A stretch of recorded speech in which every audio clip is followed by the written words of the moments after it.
అసలు విష్ణుప్రియ ఎలిమినేట్ అవడానికి గల కారణాలు ఫస్ట్ ఆఫ్ ఆల్ మాట్లాడుకున్నాం విష్ణుప్రియ గురించి. ఎందుకంటే ఇంతకాలం ఓట్లేసి జనాలందరూ కూడా మా Vishnupriya super duper excellent super గా ఆడుతుంది, లోపల చించేస్తుంది పొడిచేస్తుంది అన్నారు కదా.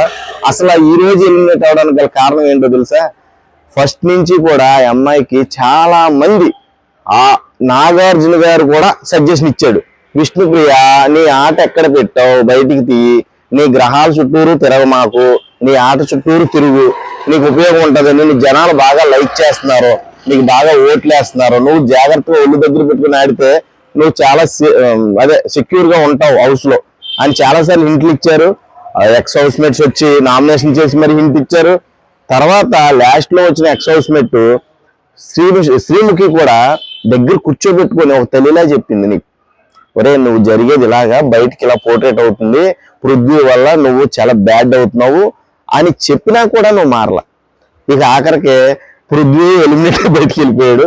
సరే తర్వాత వారం అయినా సరే నీ సత్తా ఒకసారి చూస్తే నేను నిజంగా చెప్తున్నాను, రాగానే ఒక సన్మానం చేసి ఒక పూల బుకే ఇచ్చి నీకు ఘన స్వాగతం చేద్దాం అనుకున్నా, అది కూడా జరగల.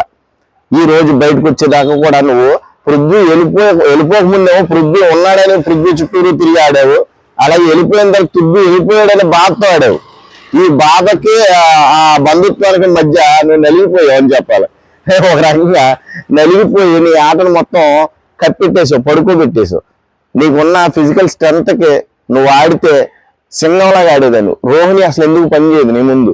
నువ్వు అలాంటి స్టామినా ఉండి కూడా నువ్వు ఎవరు చెప్పినా కనుకన్నా, మీ నాన్నగారు చెప్పినా ఏం లేదు, మీ చెల్లి వచ్చి చెప్పినా ఏం లేదు, అలాగే ఎక్స్ హౌస్ మేట్స్ వచ్చి చెప్పినా ఏం లేదు, లోపలికి వచ్చి చెప్పినా ఏం లేదు, బిగ్ బాస్ చెప్పినా ఏం లేదు.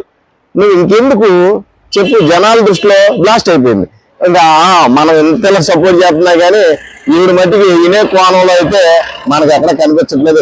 చాలు నీ గేమ్ ఎక్కడితో ముగిచ్చేద్దాం అని ముగిచ్చేశారు. ఇది నీకు జరిగిన బిగ్గెస్ట్ మిస్టేక్స్. విష్ణుప్రియ ఈ రోజు బయటకు రావడానికి గల ఏకైక కారణాలు. ఈ కారణాలన్నీ కూడా ఫస్ట్ నుంచి సరి చేసుకుంటూ వస్తే ఖచ్చితంగా నువ్వు విష్ణుప్రియ టాప్ 5 లో ఉండేదాన్ని, టాప్ 5 ఏంటి టాప్ 2 లో ఉండేదాన్ని. నీకు అంత బజ్ ఉంది, అంత ఫ్యాన్ ఫాలోయింగ్ ఉంది, అంత ఫ్యాన్ ఫేజ్ ఉంది. ఈ రోజు బయటకు రావాల్సిన పరిస్థితి నీకు లేదు. ఇంకా చాలా మంది ఉన్నారు, ప్రేరణ ఉంది ఆ వరుసలో, నబీల్ ఉన్నాడు. ఒక రకంగా చూస్తే ఓటు బ్యాంకింగ్ చూస్తే వాళ్ళ మీద నీది ఎక్కువ ఉండేది మొన్నటి వరకు.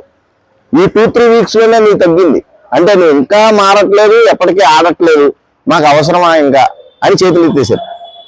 చేతులు ఎత్తేసి సరెండర్ అయిపోయారు అందరూ కూడా. మాకు వద్దులే, ఇంకా మేము సపోర్ట్ చేసాను మమ్మల్ని తిడతారు, ఎదురు తిరిగి ఎరా ఏం మొహం చూసుకొని సపోర్ట్ చేస్తున్నారో మిమ్మల్ని అని తిడతారో అని వదిలేశారు.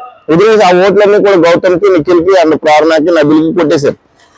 సో నువ్వు ఈ రోజు ఎలిమినేట్ అవ్వాల్సి వచ్చింది ఖచ్చితంగా. ఇది బ్యాడ్ న్యూసే, కానీ ఈ తత్వాన్ని నువ్వు మార్చుకోలేకపోయావు చూడు, అది నీకు లైఫ్ లాంగ్ ఒక మచ్చగా ఉండిపోద్ది. చూడు కావాలంటే నువ్వు బిగ్ బాస్ సీజన్ లో నేను చేసిన మిస్టేక్స్ అని నెతుక్కొని చూడు, నువ్వు ఎపిసోడ్లు మొత్తం కూడా చెక్ చేసి చూడు, ఖచ్చితంగా నీ మిస్టేక్స్ అన్ని కూడా నీ కళ్ళ ముందు కనబడతాయి. నువ్వు రీగ్రేట్స్ ఏమన్నా ఉన్నాయా అన్నప్పుడు నీకు కూడా తెలిసి మాట అయితే రీగ్రేట్స్ ఏమన్నా ఉన్నాయా అని నాగార్జున గారు అడిగినప్పుడు నువ్వేం చెప్పావు? 11 వారాలు ఉన్నాయన్నావు, 12 వారాలు ఉన్నాయి నా రీగ్రేట్స్ అన్నావు. అంటే నీకు తెలుసు కదా, నీకు తెలిసి కూడా నేను సపోర్ట్ చేశారు కదా, ఒక తెలియ యాంకర్ అని నీ మీద అంత ప్రేమతో సపోర్ట్ చేశారు. కనీసం నువ్వు మధ్యలో వాళ్ళ కోసం ఒకసారి ఆడదాం అనుకున్నావా? పృథ్వీకి కాఫీ ఇద్దాం అనుకున్నావు, కానీ వాళ్ళ కోసం ఒకసారి ఆట ఆడదాం అనిపించిందా నీకు? నీ మనసులో ఎప్పుడైనా కలిగిందా? అదే నీ బిగ్గెస్ట్ మిస్టేక్, నువ్వు ఎలిమినేట్ అవడానికి గల కారణం.